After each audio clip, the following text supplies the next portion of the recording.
ഇന്നത്തെ വീഡിയോ എന്ന് പറയുന്നത് ഒരു ജനറൽ ആയിട്ടുള്ളൊരു അപ്ഡേറ്റ് വീഡിയോ ആണ്. ഞാൻ വേറെ വീഡിയോ എടുക്കാമെന്ന് പ്ലാൻ ചെയ്തിട്ടുണ്ടായിരുന്നു. പക്ഷേ ഞാൻ ഇന്നലെയാണ് വാക്സിൻ എടുത്തത്. അപ്പോൾ കുറച്ച് ക്ഷീണമൊക്കെ ഉണ്ട്. അപ്പോൾ ഞാൻ വേറെ വീഡിയോ എടുക്കാനായിട്ട് പറ്റിയില്ല. പക്ഷെ എന്നിരുന്നാലും ഇത് കുറച്ച് പേര് എന്നോട് ചോദിച്ചൊരു വീഡിയോ ആണ്. ജനറലായിട്ട് ഒരു അപ്ഡേറ്റ് വീഡിയോയും അതുമാതിരി തന്നെ ഞാൻ ടെലഗ്രാമിൽ പോസ്റ്റ് ചെയ്തിട്ടുള്ള കുറച്ച് ചാർട്ടുകളെക്കുറിച്ചും കാര്യങ്ങളൊക്കെ എനിക്ക് കുറച്ച് മെസ്സേജസ് വന്നിട്ടുണ്ടായി. അപ്പോൾ ഞാൻ ഇത് അവർക്കും കൂടി ഹെൽപ്ഫുൾ ആവുമെന്ന് വെച്ചിട്ടാണ് ഈ വീഡിയോ ചെയ്യുന്നത്.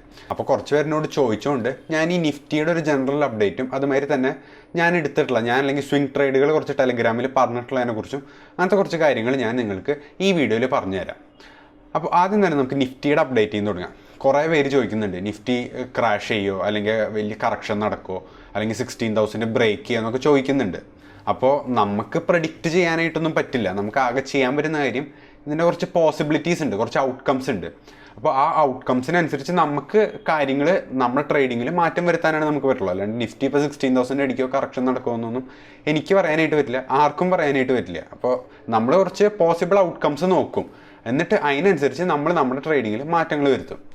അപ്പോൾ ഞാൻ ഈ ഒരു ചാർട്ട് മുമ്പ് ഒരു വീഡിയോയിൽ ഞാൻ നിങ്ങൾക്ക് കാണിച്ചിട്ടുണ്ടായിരുന്നു. അപ്പോൾ ആ പഴയ വീഡിയോ കണ്ടവരാണെന്നുണ്ടെങ്കിൽ ഈ ചാർട്ട് ഓർമ്മയുണ്ടാവും. അപ്പോൾ ഈ ചാർട്ട് എന്ന് പറയുന്നത് കൊറോണയുടെ ക്രാഷ് നടന്ന, ആ മാർച്ചിലെ ക്രാഷ് നടന്ന പിന്നെ ഉണ്ടായിട്ടുള്ള ഒരു അപ് ട്രെൻഡാണ്. കണ്ടില്ലേ? ഇവിടെ ഒരു വട്ടം 1, 2, 3, 4, 5 ഒരു 6-7 വട്ടം ഈ ഒരു ട്രെൻഡ് ലൈനിനെ റെസ്പെക്ട് ചെയ്തിട്ടാണ് നിഫ്റ്റി അപ് ട്രെൻഡ് നടത്തിയിട്ടുള്ളത്. നല്ല സ്റ്റീപ്പായിട്ടുള്ള അപ് ട്രെൻഡ്, ചെറിയ അപ് ട്രെൻഡ് ഒന്നുമല്ല, പെട്ടെന്ന് ഒരു റിക്കവറി നടത്തിയിട്ടുണ്ട്. അത് കഴിഞ്ഞിട്ട് നമ്മൾ ഒരു ജനുവരി ഫെബ്രുവരി തൊട്ട് നമ്മളൊരു കൺസോൾട്ടേഷൻ കണ്ടിട്ടുണ്ടായി. അപ്പോൾ ഈ കൺസോൾട്ടേഷൻ കാണുമ്പോൾ എല്ലാവരും നിഫ്റ്റി ക്രാഷ് ചെയ്യാൻ പോകുന്നൊക്കെ പറഞ്ഞിട്ട് 24 മണിക്കൂർ ന്യൂസ് വരും മണി കൺട്രോളിൽ. അപ്പോൾ ഞാൻ നോക്കിയ കാര്യം, ഞാൻ ഈ ചാർട്ടാണ് നോക്കിയത്. അപ്പോൾ എൻ്റെ മനസ്സിൽ ഉണ്ടായിരുന്ന ഒരു കാര്യം എന്ന് പറയുന്നത് ഈ ഒരു പാറ്റേൺ ഹോൾഡ് ചെയ്യുന്നിടത്തോളം കാലം വേറെ പ്രശ്നങ്ങളൊന്നും ഉണ്ടാവില്ല എന്നാണ്. അപ്പോൾ എക്സ്പെക്ട് ചെയ്ത പോലെ തന്നെ കറക്റ്റ് ഈ ട്രെൻഡ് ലൈൻ്റെ എക്സാക്റ്റ് ഇവിടെ റീടെസ്റ്റ് എടുത്തിട്ട് തിരിച്ചു കയറി ഒരു ഫ്ലാഗ് പാറ്റേൺ ഉണ്ടാക്കി എൻ്റെ ഇടയിൽ. കണ്ടില്ലേ? അപ്പോൾ ഈ ഫ്ലാഗ് പാറ്റേൺ അല്ലാന്നുണ്ടെങ്കിൽ നിങ്ങൾക്ക് ചാനൽ പാറ്റേൺ എന്ത് വേണമെങ്കിലും വിളിക്കാം. അപ്പോൾ ഇങ്ങനെ ഒരു ചാനൽ പാറ്റേൺ കൺസോൾട്ടേഷൻ നടത്തിയിട്ട് ബ്രേക്ക് ഔട്ട് നിന്നു. പിന്നെ നല്ല പോലെ നമുക്കൊരു ഈ ഒരു പോയിന്റ് ഇവിടെയാണ് 15,300 നിന്ന് ഓൾമോസ്റ്റ് 16,000 ടച്ച് ചെയ്തിട്ടുണ്ടായിരുന്നു. ഒരു 15,950 വരെയൊക്കെ എത്തിയിട്ടുണ്ടായിരുന്നു. 16,000 ടച്ച് ചെയ്തിട്ടില്ല, ഓൾമോസ്റ്റ് അതിൻ്റെ വളരെ അടുത്തെത്തിയിട്ടുണ്ടായിരുന്നു. അപ്പോൾ നല്ലൊരു കൺസോൾട്ടേഷൻ വന്നിട്ട് നല്ലപോലെ വീണ്ടും ഒരു മൂവ്മെൻറ്റ് കിട്ടി. അപ്പോൾ ഞാൻ പ്രതീക്ഷിക്കുന്നത് വീണ്ടും ഒരു കൺസോൾട്ടേഷൻ ആണെന്നാണ്. ഈ ഒരു സൈഡ് വേസ് മാർക്കറ്റ് കുറച്ച് കഴിഞ്ഞാൽ മാറും എന്നാണ് ഞാൻ വിചാരിക്കുന്നത്. ഒരു അപ് ട്രെൻഡിലേക്ക് തന്നെ വീണ്ടും കണ്ടിന്യൂ ചെയ്യുന്നതാണ് ഒരു എക്സ്പെക്റ്റേഷൻ. അങ്ങനെ നടക്കണമെന്നില്ല. ചിലപ്പോൾ എന്തുണ്ടാവുമെന്ന് വെച്ച് കഴിഞ്ഞാൽ ഇപ്പോൾ ഈ കാണുന്ന ഈ പാറ്റേൺ ഇല്ലേ, ഈ പാറ്റേൺ ബ്രേക്ക് ചെയ്യും. ഇവിടെ എങ്ങാനും ചിലപ്പോൾ ഈ പാറ്റേണിൽ നിന്ന് ഒരു ബ്രേക്ക് നടന്നിട്ട് ചിലപ്പോൾ ഇവിടെ കിടന്ന് ഇങ്ങനെ ഈ സൈഡ് വേസിൽ കൺസോൾട്ടേറ്റ് ചെയ്യും. അല്ലാന്നുണ്ടെങ്കിൽ ഈ പാറ്റേൺ റെസ്പെക്ട് ചെയ്ത് മുകളിലേക്കും, അല്ലെങ്കിൽ ഈ സൈഡ് വേസ് കൺസോൾട്ടേഷൻ കഴിഞ്ഞിട്ട് മുകളിലേക്ക് പോവാം. അല്ലാന്നുണ്ടെങ്കിൽ നേരെ ഇവിടുന്ന് ഒരു ബ്രേക്ക് ഔട്ട് നടത്തി താഴേക്ക് പോവാം. അപ്പോൾ ഞാൻ എന്താ പറയുക, ഇപ്പോൾ ഇവിടെ അപ് ട്രെൻഡ് പോയാലും അത്ഭുതപ്പെടേണ്ട ആവശ്യമില്ല, സൈഡ് വേസ് ആയാലും അത്ഭുതപ്പെടേണ്ട ആവശ്യമില്ല. ബ്രേക്ക് ഔട്ട് നടന്ന് ചെറിയൊരു കറക്ഷൻ തന്നാലും പ്രശ്നമൊന്നുമില്ല.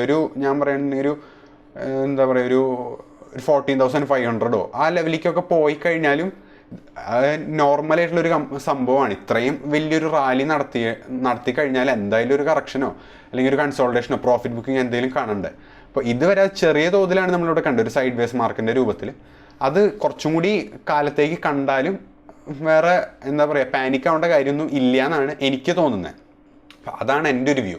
ഇനിയിപ്പം ഞാൻ നിങ്ങൾക്ക് DJയുടെ ചാർട്ടും ഡോ ജോൺസിൻ്റെ ചാർട്ടും കാണിച്ചു തരാം. അപ്പോൾ ഈ ചാർട്ടിൽ നമുക്ക് സിമിലർ ആയിട്ടൊരു പാറ്റേൺ തന്നെയാണ് കാണാൻ പറ്റുന്നത്. നിഫ്റ്റിയിൽ കണ്ട പോലത്തെ ഒരു സിമിലർ പാറ്റേൺ തന്നെയാണ് ഇവിടെയും കാണാൻ പറ്റുന്നത്. കണ്ടില്ലേ? കൊറോണയുടെ ക്രാഷ് കഴിഞ്ഞു, അത് കഴിഞ്ഞിട്ട് ഒരു ട്രെൻഡ് ലൈൻ ഉണ്ടാക്കി. ആ ട്രെൻഡ് ലൈനിൽ ഒരു 3-4 വട്ടം റീടെസ്റ്റ് നടത്തിയിട്ടുണ്ട്. ഇപ്പോഴും ആ ഒരു സ്ട്രക്ചർ ഹോൾഡ് ചെയ്തിട്ട് തന്നെയാണ് ഡോ ജോൺസും പോകുന്നത്. അപ്പോൾ ഡോ ജോൺസിലും തൽക്കാലം പാനിക് ചെയ്യാനായിട്ട് കാര്യങ്ങളൊന്നുമില്ല, പ്രത്യേകിച്ച് അതിൻ്റെ ആവശ്യമൊന്നുമില്ല.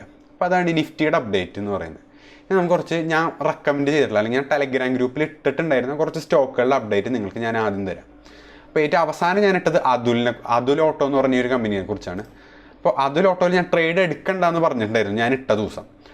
കാരണം സ്റ്റോക്കിൻ്റെ പ്രൈസ് എന്താ പറയുക, ഈ ഒരു ബ്രേക്ക് ഔട്ട്, ഈ ഒരു സ്ട്രക്ചർ ഉണ്ടല്ലേ, നിങ്ങൾ ഒരു എക്സ്പാൻഡിങ് ചാനലെന്നോ അല്ലെങ്കിൽ വെറുതെ ഒരു ചാനലെന്നോ എന്ത് വേണമെങ്കിലും നിങ്ങൾക്ക് വിളിക്കാം. ഇത് കുറച്ചും കൂടി ക്ലീൻ ആയിട്ട് മനസ്സിലാവുകയാണെങ്കിൽ വീക്ക്ലി ടൈം ഫ്രെയിമിൽ ഇട്ടാൽ മനസ്സിലാവും. കണ്ടില്ലേ?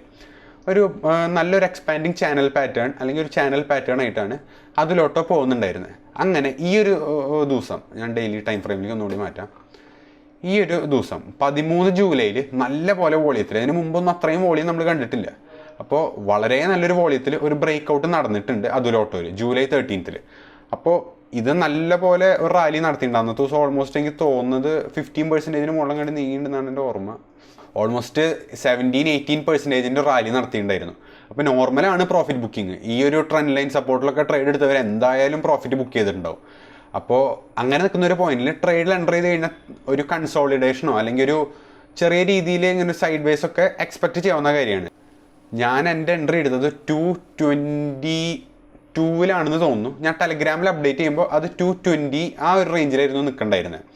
അപ്പോൾ അതുകൊണ്ട് തന്നെ ഞാൻ നിങ്ങളോട് ഇപ്പം എൻട്രി എടുക്കേണ്ടതെന്ന് പറഞ്ഞു. ഒരു കൺസോൾട്ടേഷൻ കഴിഞ്ഞിട്ട് നല്ല മൂവ്മെൻറ്റ് കാണുമ്പോൾ എൻട്രി എടുക്കാം എന്നാണ് ഞാൻ വിചാരിച്ചത്. അപ്പോൾ വിചാരിച്ച മാതിരി തന്നെ ഇവിടെ ഇപ്പോൾ കണ്ടില്ലേ, ഈ ഒരു സപ്പോർട്ടിൽ റീടെസ്റ്റ് നടത്തിയിട്ട് ഒരു ബൗൺസാണ് ഇവിടെ കാണാനായിട്ട് നമുക്ക് പറ്റിയത്. 1, 2, 3 വട്ടം ഇവിടെ റെസിസ്റ്റൻസ് ആയിട്ട് ആക്ട് ചെയ്തു, ബ്രേക്ക് ഔട്ട് നടത്തി. ആ ബ്രേക്ക് ഔട്ടിന് ശേഷം തിരിച്ചൊന്ന് കൺസോൾട്ടേറ്റ് ചെയ്ത് എക്സാക്റ്റ് ആ സപ്പോർട്ട് എടുത്തിട്ട് തിരിച്ചൊന്ന് കുറച്ച് ബൗൺസ് ചെയ്തിട്ടുണ്ട്. അപ്പോൾ നമുക്ക് നാളെ നോക്കാം എങ്ങനെ ചെയ്യണമെന്ന്. നിങ്ങൾക്ക് വേണമെന്നുണ്ടെങ്കിൽ ഇവിടെ ട്രേഡ് എടുക്കാം. സ്റ്റോപ്പ് ലോസ് ഈ ഒരു ലെവലിന് താഴെ വെച്ചിട്ട്, അപ്പോൾ കുറച്ച് വലിയ സ്റ്റോപ്പ് ലോസ് ആണ്, ഒരു 7-8% സ്റ്റോപ്പ് ലോസ് വെച്ചിട്ട് ട്രേഡുകളിൽ എൻ്റർ ചെയ്യാം. അപ്പോൾ ഇത് സ്വിംഗ് ട്രേഡാണ്. അപ്പോൾ 5%-ഉം എബോവ് സ്റ്റോപ്പ് ലോസ്, ഒരു 5-7-6% ഒക്കെ നോർമൽ സ്റ്റോപ്പ് ലോസ് ആണ്. പെർഫെക്റ്റ് എൻട്രി ഒക്കെ കിട്ടിയാലാണ് നമുക്കൊരു 3% ഒക്കെ സ്റ്റോപ്പ് ലോസ് വെക്കാൻ പറ്റുള്ളൂ. എനിക്ക് പൊതുവെ റിസ്ക് എടുക്കാൻ താല്പര്യമില്ല. ഞാൻ പരമാവധി ചെറിയ സ്റ്റോപ്പ് ലോസ് വെക്കാനാണ് നോക്കുക. പക്ഷെ ഇപ്പോൾ മാർക്കറ്റ് നല്ലപോലെ വോളറ്റൈലാണ്. അപ്പോൾ നമ്മൾ ചെറിയ സ്റ്റോപ്പ് ലോസ് വെച്ചാൽ അത് ട്രിഗർ ആവാനായിട്ടുള്ള പോസിബിലിറ്റീസ് ഭയങ്കര കൂടുതലാണ്. ഞാൻ ടെലഗ്രാമിൽ പറയുകയും ചെയ്തിട്ടുണ്ടായിരുന്നു, നിങ്ങൾ സ്വിംഗ് പൊസിഷൻസ് എടുത്തിട്ടുണ്ടെങ്കിൽ സ്റ്റോപ്പ് ലോസ് കുറച്ച് വൈഡായിട്ട് സെറ്റ് ചെയ്യാനായിട്ട്. കാരണം വലിയ വോളറ്റൈൽ മൂവ്മെൻറ്റ്സ് ആണ് നിഫ്റ്റിയിൽ എന്നും കാണാനായിട്ട് പറ്റുന്നത്. അപ്പോൾ അങ്ങനെ ഒരു പോയിന്റിൽ 2%-ഉം 3% ഒക്കെ സ്റ്റോപ്പ് ലോസ് വെച്ചാൽ ട്രിഗർ ആവും എന്നുള്ള കാര്യം ഓൾമോസ്റ്റ് തീരുമാനമാണ്. അപ്പോൾ ഇതാണ് അതുൽ ഓട്ടോൻ്റെ ചാർട്ട്. ഇനി രണ്ടാമത് കുറച്ച് പേര് എനിക്ക് മെസ്സേജ് അയച്ചത് എവറഡീൻ്റെ ചാർട്ടിനെ കുറിച്ചാണ്. അപ്പോൾ എവറഡി ഞാൻ പറയുമ്പോൾ ഞാൻ 319 എന്ന് പറയുന്ന പോയിന്റിലാണ് ഞാൻ എൻട്രി എടുക്കാൻ പറഞ്ഞത്. 319 എന്ന് പറഞ്ഞാൽ ഓൾമോസ്റ്റ് ഈ ഒരു റേഞ്ചിൽ ഇവിടെയാണ് ഞാൻ എൻട്രി എടുക്കാൻ പറഞ്ഞത്. ഇവിടെ നിന്ന് നല്ല പോലെ ഒരു 20% എബവ് മൂവ്മെൻറ്റ് നമുക്കിവിടെ കിട്ടിയിട്ടുണ്ട്. നമുക്ക് 20% ക്യാച്ച് ചെയ്യാൻ പറ്റിയില്ലെങ്കിലും ഈസി ആയിട്ട് എന്തായാലും ഒരു 15% ഒക്കെ നമുക്ക് ഈസി ആയിട്ട് ക്യാച്ച് ചെയ്യാൻ പറ്റുന്നൊരു മൂവ്മെൻറ്റാണ്. പക്ഷേ ഈസി എന്ന് പറയുമ്പോൾ അതിൻ്റെ പിന്നിൽ കുറച്ച് എന്താ പറയുക, കുറച്ച് ഇമോഷണൽ കൺട്രോളും കാര്യങ്ങളൊക്കെ വേണം. എനിക്കത് കുറച്ച് കുറവാണ്, അത് ഞാൻ അഡ്മിറ്റ് ചെയ്യാം. എനിക്ക് 15% ഒന്നും കിട്ടിയില്ല. ഞാൻ 7-8% അങ്ങോട്ട് കിട്ടിയപ്പോൾ ഞാൻ എക്സിറ്റ് ചെയ്തു. പക്ഷേ അങ്ങനെ എക്സിറ്റ് ചെയ്യേണ്ട ആവശ്യമില്ല. അത് എനിക്കും നന്നായിട്ട് അറിയുന്ന കാര്യമാണ്. ഞാൻ എൻ്റെ മുമ്പത്തെ വീഡിയോസിലും പറഞ്ഞിട്ടുണ്ട്, എനിക്കിങ്ങനെ പെട്ടെന്ന് പ്രോഫിറ്റ് കാണുമ്പോൾ ഞാൻ എക്സിറ്റ് അടിക്കുന്നൊരു സ്വഭാവം എനിക്കുണ്ട്. അത് ശരിയായിട്ടുള്ളൊരു കാര്യമല്ല എന്ന് എനിക്കറിയാം. പക്ഷേ ചില നേരത്ത് കൺട്രോള് വിട്ടുപോകും നമ്മുടെ കയ്യിൽ നിന്ന്. അപ്പോൾ നിങ്ങളോട് ഞാൻ പറയുന്നത്, ചാർട്ട് ഡിമാൻഡ് ചെയ്യുന്നുണ്ട് ഹോൾഡ് ചെയ്യാനെന്നുണ്ടെങ്കിൽ ഹോൾഡ് ചെയ്യാൻ ചെയ്യുക. സ്റ്റോപ്പ് ലോസും സ്ട്രിക്റ്റ് ആയിട്ട് നിങ്ങൾ മെയിൻറ്റെയിൻ ചെയ്യുക. ടാർഗറ്റ് അതുമാതിരി തന്നെ മെയിൻറ്റെയിൻ ചെയ്യുക. പൊട്ടൻഷ്യൽ ഉണ്ട് എന്നുണ്ടെങ്കിൽ ഹോൾഡ് ചെയ്യുന്നതാണ് ഏറ്റവും ബെസ്റ്റ് ആയിട്ടുള്ള കാര്യം. നിങ്ങൾ ഒരു ട്രേഡിൽ നിന്ന് ഇങ്ങനെ ചാടി കുറേ ട്രേഡുകൾ എടുത്താൽ വെറുതെ ബ്രോക്കറേജ് കുന്നുകൂടുന്നല്ലാണ്ട് പ്രോഫിറ്റ്സിൽ അല്ലെങ്കിൽ അക്കൗണ്ട് ഗ്രോ ചെയ്യുന്നൊന്നും കാര്യമായിട്ട് കാണാനായിട്ട് പറ്റില്ല. അപ്പോൾ നിങ്ങൾ വർക്ക് ചെയ്യുന്ന ട്രേഡുകൾ ഹോൾഡ് ചെയ്യാനായിട്ടാണ് ഞാൻ പറയുള്ളൂ.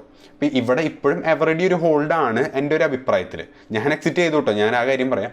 ഞാൻ 8% അങ്ങോട്ട് കിട്ടിയപ്പോൾ ഞാൻ എക്സിറ്റ് ചെയ്തിട്ടുണ്ടായി. പക്ഷെ നിങ്ങൾക്ക് പറ്റുന്നുണ്ടെങ്കിൽ ഹോൾഡ് ചെയ്യുക. കാരണം ഈ ഒരു 357 ഈ ഒരു റേഞ്ച് ബ്രേക്ക് ചെയ്യുന്നവരെ എവറഡി ഒരു ഹോൾഡ് തന്നെയാണ് ഇപ്പോഴും. കാരണം ഇതൊരു നല്ലൊരു സപ്പോർട്ട് സോണായിട്ട് ആക്ട് ചെയ്യുമെന്നാണ് ഞാൻ പ്രതീക്ഷിക്കുന്നത്. കണ്ടില്ലേ, 1, 2, 3 വട്ടം റീടെസ്റ്റ്, 3 വട്ടം റെസിസ്റ്റൻസിൽ തട്ടിയിട്ട് താഴെ പോയിട്ടുണ്ട്. അത് കഴിഞ്ഞിട്ട് ഒരു നല്ല വോളിയത്തിലാണ് ബ്രേക്ക് ഔട്ട് നമ്മൾ എക്സ്പെക്റ്റ് ചെയ്യുന്നുണ്ട്. കണ്ടില്ലേ, വീക്ക്ലി ടൈം ഫ്രെയിമിലൊക്കെ നല്ല പോലെ വോളിയം ഉണ്ട്. അപ്പോൾ എൻ്റെ ഒപ്പീനിയൻ ഹോൾഡാണ്. നിങ്ങൾക്ക് നിങ്ങളുടെ അനാലിസിസ് ചെയ്തിട്ട് നിങ്ങൾക്ക് ട്രേഡുകൾ എങ്ങനെയാണ് വേണ്ടതെന്ന് വെച്ചെടുക്കാം. അപ്പോൾ ഈ ട്രേഡിൻ്റെ ചാർട്ട് എന്നോട് കുറച്ച് പേര് ചോദിച്ചിട്ടുണ്ടായിരുന്നു. ഇതാണ് ചാർട്ട്. ഇങ്ങനെ ഒരു ചാനൽ പാറ്റേൺ ഉണ്ടായി, പ്ലസ് ഇവിടെ ഒരു സപ്പോർട്ടും ഉണ്ട്. അപ്പോൾ ഞാൻ ഈ സപ്പോർട്ടിൻ്റെ അടുത്ത ഒരു 319 റേഞ്ചിലാണ് ഞാൻ എൻട്രി എടുക്കാനായിട്ട് പറഞ്ഞത്. സ്റ്റോപ്പ് ലോസ് പറഞ്ഞാൽ ഈ 310ൻ്റെ താഴെ. ഇനി നെക്സ്റ്റ് എന്ന് പറയുന്നത് LG എക്യുപ്മെൻറ്റ്സ് ആണ്. അപ്പോൾ LG എക്യുപ്മെൻറ്റ്സിൻ്റെ പാറ്റേൺ ഇതാണ്.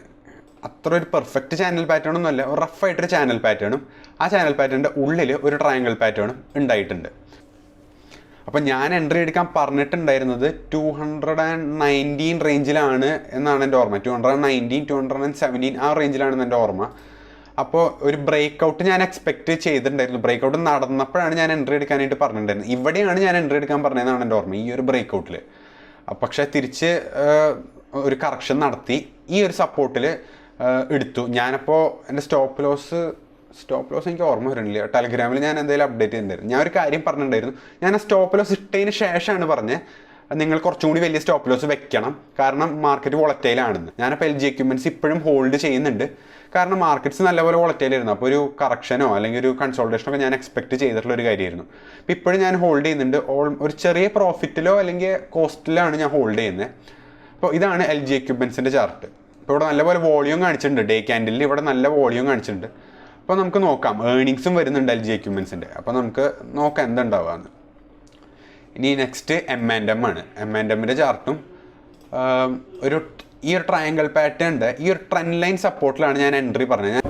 ഞാൻ M&Mൽ എൻട്രി പറഞ്ഞിട്ടുണ്ടായിരുന്നത് 772 റേഞ്ചിലാണ്. കാരണം ഈ ഒരു എന്താ പറയുക, ഈ ഒരു ട്രയാങ്കിളിൻ്റെ ട്രെൻഡ് ലൈൻ സപ്പോർട്ട് എത്തിയപ്പോഴാണ് ഞാൻ എൻട്രി പറഞ്ഞിട്ടുണ്ടായിരുന്നത്. ഈ ഒരു റേഞ്ചിലാണ് ഞാൻ എൻട്രി പറഞ്ഞിട്ടുണ്ടായിരുന്നത് എൻ്റെ ഓർമ്മ, 772 റേഞ്ചിൽ. ഞാൻ എക്സ്പെക്റ്റ് ചെയ്തത് അറ്റ്ലീസ്റ്റ് ഈ ഒരു 5% ഇവിടെയെങ്കിലും എത്തുന്നതാണ് ഞാൻ വിചാരിച്ചത്. പക്ഷെ അല്ല, ഈ ട്രെൻഡ് ലൈൻ ബ്രേക്ക് ചെയ്ത് താഴേക്ക് വന്നാലും പ്രശ്നമില്ല. ഒരു സപ്പോർട്ട് ഉണ്ട് ഇവിടെ, ഒരു നല്ലൊരു സപ്പോർട്ട് സോൺ ഇവിടെ ഉണ്ട്. അതുകൊണ്ട് തന്നെ M&M ഇപ്പോഴും ഒരു ഹോൾഡാണ്. ഈ സപ്പോർട്ട് സോണിൽ നോക്കിക്കഴിഞ്ഞാൽ കാണാൻ പറ്റും, നിങ്ങളുടെ സ്റ്റോപ്പ് ലോസ് വരെ എത്രയാണെന്ന് വെച്ചാൽ 772 എടുത്ത സ്റ്റോപ്പ് ലോസ് വരെ വീണ്ടും ഒരു 7% അടുത്ത് സ്റ്റോപ്പ് ലോസ് വന്നിട്ടുണ്ട്. അപ്പോൾ മാർക്കറ്റ് വോളറ്റൈലാണ്. അപ്പോൾ 7% സ്റ്റോപ്പ് ലോസ് വെക്കുന്നതിൽ ഞാൻ തെറ്റ് പറയില്ല. നിങ്ങൾക്ക് നിങ്ങളുടെ റിസ്ക് അപ്പറ്റൈറ്റ് അനുസരിച്ച് നിങ്ങൾക്ക് എന്താ വേണ്ടതെന്ന് വെച്ചാൽ, നിങ്ങളുടെ റിസ്ക് കൂടുതലുണ്ട് എന്ന് തോന്നിക്കഴിഞ്ഞാൽ ട്രേഡിൽ എൻ്റർ ചെയ്യേണ്ട, അല്ലെങ്കിൽ നിങ്ങൾ ചെറിയ സ്റ്റോപ്പ് ലോസ് വെച്ച് എൻ്റർ ചെയ്യാം. എന്താ വേണ്ടതെന്ന് ചെയ്യാം. അത് റിസ്ക് പ്രൊഫൈലൊക്കെ ഓരോരുത്തർക്കും ഓരോ പോലെയാണ്. ഇനി നെക്സ്റ്റ് എന്ന് പറയുന്നത് സെഞ്ചുറി ടെക്സ്റ്റൈലാണ്. അപ്പോൾ ഈ സെഞ്ചുറി ടെക്സ്റ്റൈലിൻ്റെ പാറ്റേൺ നല്ല പാറ്റേണാണ്, എനിക്ക് ഭയങ്കര ഇഷ്ടമുള്ളൊരു പാറ്റേണുകളിലൊന്ന്. ഞാൻ മന്ത്ലി ടൈം ഫ്രെയിമിലേക്ക് പോയി കാണിച്ചു തരാം. കണ്ടില്ലേ, ഇതാണ് സെഞ്ചുറി ടെക്സ്റ്റൈൽസിൻ്റെ പാറ്റേൺ. ഈ മന്ത്ലി ടൈം ഫ്രെയിമുകളിലുള്ള പാറ്റേണുകൾ എനിക്ക് ഭയങ്കര ഇഷ്ടമാണ്, മന്ത്ലിയും വീക്ക്ലിയും ടൈം ഫ്രെയിമുള്ള പാറ്റേണുകൾ. കാരണം ആ സ്റ്റോക്കുകൾ നല്ലപോലെ മൂവ്മെൻറ്റ് കിട്ടാൻ പോസിബിലിറ്റീസ് ഉള്ള സ്റ്റോക്കുകളാണ്. പ്ലസ് എന്താ പറയുക, നമുക്ക് ഹോൾഡ് ചെയ്യാൻ, നല്ലപോലെ ഹോൾഡ് ചെയ്യാനായിട്ട് പറ്റുന്നൊരു സ്റ്റോക്കാണ്. അപ്പോൾ ഇവിടെ ബ്രേക്ക് ഔട്ട് നടന്നിട്ടുണ്ട്, അത്രയധികം വോളിയം ഇല്ല. പക്ഷേ വോളിയം ഇവിടെ നിന്ന് ഈ ഒരു പോയിന്റിൽ നിന്ന് വോളിയം ഡ്രൈ അപ്പ് ചെയ്തിട്ടുണ്ടായിരുന്നു. അത് കഴിഞ്ഞിട്ട് വീണ്ടും ചെറിയ രീതിയിൽ വോളിയം പിക്കപ്പ് നടക്കുന്നുണ്ട്. ഞാൻ സെഞ്ചുറി ടെക്സ്റ്റൈൽസിൽ എൻട്രി പറഞ്ഞിട്ടുണ്ടായിരുന്നത് 693ലാണ്. ഈ ഒരു റേഞ്ചിലാണ് ഞാൻ എൻട്രി പറഞ്ഞിട്ടുണ്ടായിരുന്നത്. അപ്പോൾ 693ന്ന് സ്റ്റോക്ക് ഓൾമോസ്റ്റ് നല്ലപോലെ ഒരു 20% അടുത്ത് മൂവ്മെൻറ്റ് തന്നിട്ടുണ്ട്. ഒരു 19%, 20% മൂവ്മെൻറ്റ് തന്നിട്ടുണ്ട്. ഞാനിപ്പോഴും ഹോൾഡ് ചെയ്യാണ്, കാരണം ഈ ഒരു ബ്രേക്ക് ഔട്ട് നടന്നിട്ടുണ്ട്. തെറ്റില്ലാത്തൊരു ക്യാൻഡിലും നല്ലൊരു സ്ട്രോങ് ക്യാൻഡിലാണ് ബ്രേക്ക് ഔട്ടിൽ. അപ്പോൾ ഞാനത് ഹോൾഡ് ചെയ്യാണ്. ചിലപ്പോൾ ഒരു പുൾ ബാക്ക് നടക്കും, ചിലപ്പോൾ തിരിച്ച് 690 റേഞ്ചിലേക്കൊക്കെ വന്നു എന്ന് വരാം. എന്നാലും ഹോൾഡ് തന്നെയാണ്. മന്ത്ലി ക്യാൻഡിലല്ല, നമുക്ക് നോക്കാം. ഈ ഒരു സപ്പോർട്ട് ബ്രേക്ക് ചെയ്യുന്നവരെ എന്തായാലും ഇതൊരു ഹോൾഡാണ് എനിക്ക്. അപ്പോൾ നിങ്ങളും സ്റ്റോക്ക് എടുത്തിട്ടുണ്ടാവുമെന്നാണ് വിചാരിക്കുന്നത്. നിങ്ങളപ്പോൾ ഹോൾഡ് ചെയ്യുക, സ്റ്റോപ്പ് ലോസ് ടാർഗറ്റും മെയിൻറ്റെയിൻ ചെയ്യുക. ടാർഗറ്റ് നിങ്ങൾക്ക് വേണമെന്നുണ്ടെങ്കിൽ ഇപ്പോൾ 20% കിട്ടി, നല്ലൊരു പ്രോഫിറ്റ് പെർസെൻറ്റേജ് ആണ്. നിങ്ങൾക്ക് എക്സിറ്റ് ചെയ്യണമെങ്കിൽ ചെയ്യാം, അല്ലാന്നുണ്ടെങ്കിൽ കുറച്ചും കൂടി ഹോൾഡ് ചെയ്യുക. നിങ്ങളുടെ ഇഷ്ടമനുസരിച്ച് നിങ്ങൾക്ക് ചെയ്യാം. പിന്നെ നെക്സ്റ്റ് സ്റ്റോക്ക്, ഇത് ഞാൻ അപ്ഡേറ്റ് ചെയ്തിട്ടുള്ള ടെലിഗ്രാമിൽ. ഇത് സ്പിക്ക് എന്ന് പറഞ്ഞൊരു സ്റ്റോക്കാണ്, സദേൺ പെട്രോ കെമിക്കൽസ് എന്ന് പറഞ്ഞ കമ്പനിയുടെ സ്റ്റോക്കാണ്. അപ്പം ഇതും മന്ത്ലി ക്യാൻഡിൽ ബ്രേക്ക് ഔട്ടാണ്. Monthly candle breakout with നല്ല പോലെ വോളിയം എന്ന് പറഞ്ഞാൽ നിങ്ങൾക്ക് കാണാം, ബ്രേക്ക് ഔട്ട് നടക്കുന്നതിന് മുമ്പേ വോളിയം പിക്കപ്പ് ചെയ്ത് തുടങ്ങിയിട്ടുണ്ട്. അപ്പോൾ ഈ സ്റ്റോക്കിൽ ഞാൻ എൻട്രി എടുത്തിട്ടുള്ളത് 64.5 ആ റേഞ്ചിലാണ് എൻ്റെ എൻട്രി. അപ്പോൾ ഞാൻ വെയിറ്റ് ചെയ്ത് നിൽക്കായിരുന്നു, ഒരു മന്ത്ലി ക്യാൻഡിൽ ക്ലോസ് ചെയ്യാനായിട്ട് ഞാൻ വെയിറ്റ് ചെയ്യായിരുന്നു. അങ്ങനെ ഇന്നലെയാണ് ഞാൻ എൻട്രി എടുക്കുന്നത്. 64.5 ആ റീജിയനിലാണ് ഞാൻ എൻട്രി എടുക്കുന്നത്. അപ്പോൾ ഇപ്പോഴും ഇതൊരു നല്ല എൻട്രിയാണ്, പക്ഷേ റിസ്ക് ഇച്ചിരി കൂടുതലാണ്. നിങ്ങൾക്ക് നോക്കിയാൽ കാണാം, റിസ്ക് ആവശ്യത്തിനുണ്ട്. ഇവിടെ നമ്മൾ സ്റ്റോപ്പ് ലോസ് വെക്കുക എന്ന് പറഞ്ഞു കഴിഞ്ഞാൽ തന്നെ നമുക്ക് എന്താ പറയുക, ഇവിടെ എൻട്രി എടുത്ത് കഴിഞ്ഞാൽ നമുക്ക് സ്റ്റോപ്പ് ലോസ് എന്തായാലും ഞാൻ പറയുകയാണെന്നുണ്ടെങ്കിൽ ഒരു 17% സ്റ്റോപ്പ് ലോസ് ഉണ്ട്. വലിയ സ്റ്റോപ്പ് ലോസ് ആണ്, ഡിനൈ ചെയ്യുന്നില്ല. പക്ഷേ ഇതൊരു മന്ത്ലി ടൈം ഫ്രെയിമിലുള്ള ഒരു സ്റ്റോക്കാണ്. അപ്പോൾ 15% ഒക്കെ നമ്മൾ ഡെയിലി ക്യാൻഡിലിന് തന്നെ വെക്കുന്നുണ്ട് അല്ലേ. 5 to 6% ഒക്കെ ഡെയിലി ക്യാൻഡിലിന് സ്റ്റോപ്പ് ലോസ് വെക്കുമ്പോൾ മന്ത്ലി ക്യാൻഡിലിന് 70% അത്ര കൂടുതലൊന്നുമല്ല. നിങ്ങൾക്ക് പേടി ഉണ്ടെങ്കിൽ ചെറിയ എമൗണ്ട് ഇടാം. നിങ്ങൾ നോർമലി ഇടുന്നതിൻ്റെ ഒരു ഹാഫോ അല്ലെങ്കിൽ 1/3 എമൗണ്ട് ഇട്ടിട്ട് നിങ്ങൾക്ക് ഹോൾഡ് ചെയ്യാം. കാരണം ഇത് ഹോൾഡിംഗ് സ്റ്റോക്കാണ്, മന്ത്ലി ടൈം ഫ്രെയിമിലാണ് ബ്രേക്ക് ഔട്ട് നടന്നിട്ടുള്ളത്. അപ്പോൾ ഇത്രയൊക്കെ കാര്യങ്ങളാണ് ഈ ഒരു വീഡിയോയിൽ പറയാനായിട്ടുള്ളത്. നിങ്ങൾക്ക് വീഡിയോ ഇഷ്ടപ്പെട്ടു, ഹെൽപ്ഫുൾ ആയി എന്നാണ് ഞാൻ വിചാരിക്കുന്നത്. അപ്പോൾ വീഡിയോ ഇഷ്ടപ്പെട്ടാൽ ലൈക്ക് ചെയ്യുക, ചാനൽ സബ്സ്ക്രൈബ് ചെയ്യുക. നമുക്ക് പുതിയൊരു വീഡിയോയിൽ കാണാം. അതുവരെ ഗുഡ് ബൈ.